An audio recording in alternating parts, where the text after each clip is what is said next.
নমস্কার বন্ধুরা, flavour with অর্পিতার চ্যানেলে আপনাদের সকলকে স্বাগত।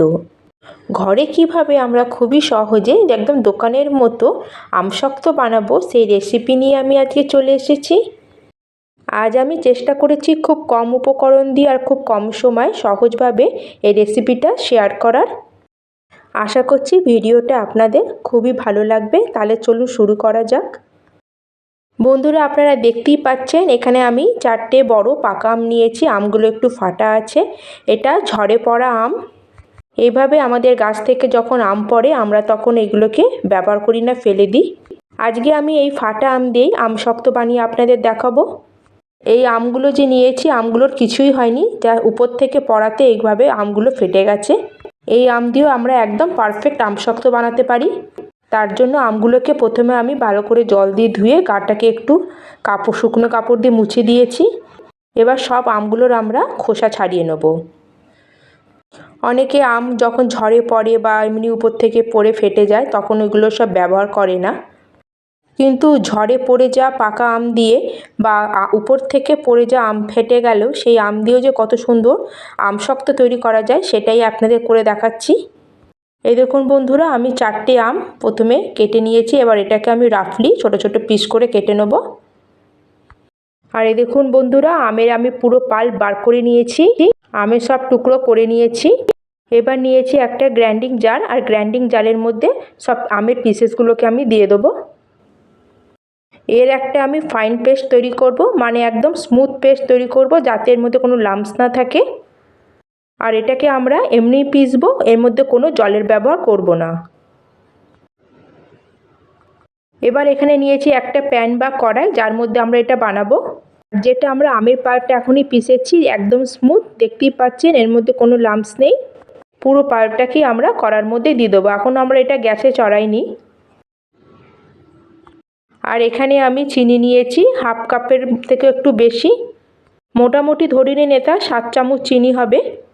আমটা আমার গাছ পাকা, তাই আমটা খুবই মিষ্টি, তাই আমি এখানে চিনি কম দিলাম। প্রয়োজন পড়লে পরে আমরা ব্যবহার করব। এবার কড়াটাকে গ্যাসে বসিয়ে আমরা গ্যাসটাকে অন করে দেবো। এবার লো টু মিডিয়াম ফ্লেমে এই পাল্পটাকে আমরা কন্টিনিউ নাড়াতে থাকবো যতক্ষণ না এটা ঘন আর ট্রান্সপারেন্ট না হয়ে যায়।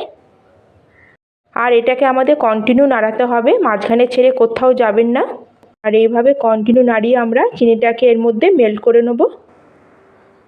আর বন্ধুরা, আপনারা যদি এখানে চিনি না ব্যবহার করতে চান তাহলে এর জায়গায় আপনারা গুড় দিতে পারেন। আমরা এখানে 1 কেজি আম নিয়েছিলাম, তাই আপনারা এখানে 100 গ্রাম বা 125 গ্রাম মতো গুড় দেবেন। গুড় দিয়ে আমশক্ত বানালে এর কালারটাও চেঞ্জ হবে, প্লাস ফ্লেভারও চেঞ্জ হয়ে যাবে। কিন্তু আপনারা যদি একদম দোকানের মতো আমশক্তর মজা নিতে চান তাহলে ঠিক এইভাবে বানাবেন। এখন আমি এর মধ্যে 1 পিঞ্চ মতো বিট নুন দিয়ে দিলাম, এতে টেস্টটা খুব ভালো লাগবে। আর এই দেখুন বন্ধুরা, আমশক্তটা আমার আগের থেকে কতটা গাঢ় হয়ে গেছে আর ট্রান্সপারেন্টও হয়ে গেছে, কালারটাও চেঞ্জ হয়ে গেছে। আমি এখান থেকে আমের মিক্সচারটা একটু চেক করে দেখলাম, আমার একটু চিনি কম মনে হচ্ছিল, তাই এখানে আমি আরও 3 চামচ মতো চিনি অ্যাড করলাম।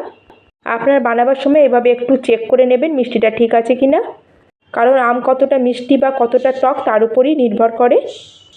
আর এদিকে আমশক্ত জমানোর জন্য এখানে আমি 2খানা স্টিলের প্লেট নিয়েছি। আপনারা স্টিলের প্লেটই ইউজ করবেন, কারণ আমশক্ত যখন আমরা ঢালবো থালার মধ্যে তো খুব গরম থাকবে, সেই সময় প্লাস্টিক বা কোনো অন্য কিছু ব্যবহার করবেন না।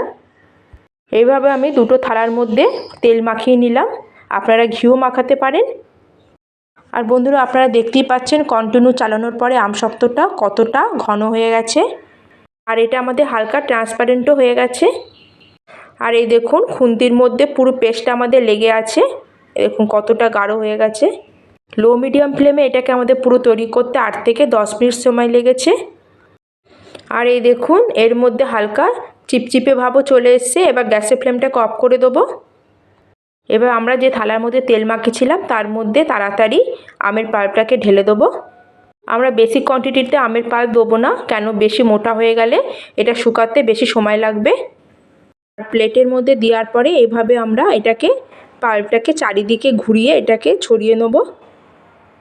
আর এইভাবে ঘুরিয়ে ঘুরিয়ে আমি একটা প্লেট তৈরি করে নিয়েছি।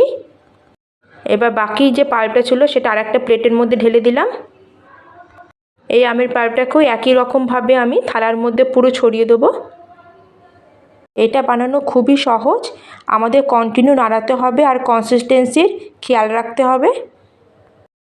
আমার দুটো প্লেট হওয়ার পরেও আমার কিছুটা পাল্প রয়ে গেছে, এটাকেও আমি একই রকমভাবে আর একটা থালার মধ্যে ঢেলে নিচ্ছি। তাহলে আমার আমশক্ত সেট করার জন্য থালাগুলো রেডি হয়ে গেছে। এত গরমে আমি একদিনই এটা রোদে দেবো, তাতেই আমার ভালো শুকিয়ে যাবে। না হলে আপনারা ফ্যানের নিচেও রাখতে পারেন ঘরে। আর এই দেখুন বন্ধুরা, আমার একদিন আমি রোদে দিয়েছি, আমার আমশক্ত একদম রেডি। আর এই দেখুন একদিন রোদই এটা ভালো মতো শুকিয়ে গেছে।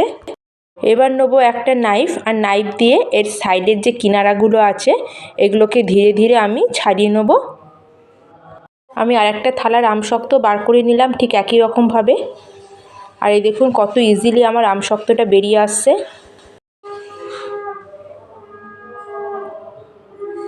আর এই দেখুন বন্ধুরা কত সুন্দর আমার আমশক্ত একদম রেডি হয়ে গেছে। আর এই দেখুন কত সহজে এইভাবে একটু টানলেই আমাদের আমশক্তটা কত সুন্দর বেরিয়ে আসছে প্লেট থেকে।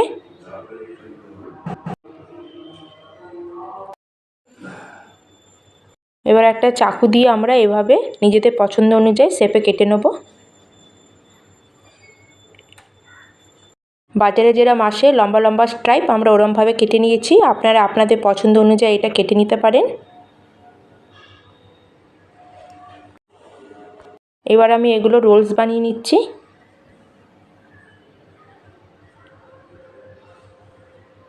আর এই দেখুন কত সুন্দর আমাদের রেডি হয়ে গেল আমশক্ত।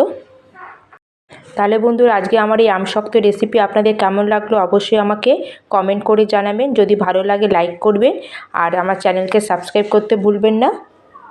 আর এই দেখুন বন্ধুরা, আর আমার আমশক্ত একদম রেডি।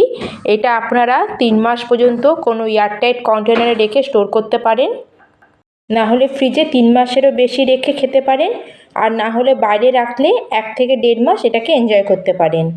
তাহলে দেখলেন তো বন্ধুরা, ফাটা আম দিয়ে কত সুন্দর আমরা আমশক্ত তৈরি করলাম। তাহলে আজকের মতো এখানেই শেষ করলাম। জয় হিন্দ, জয় ভারত।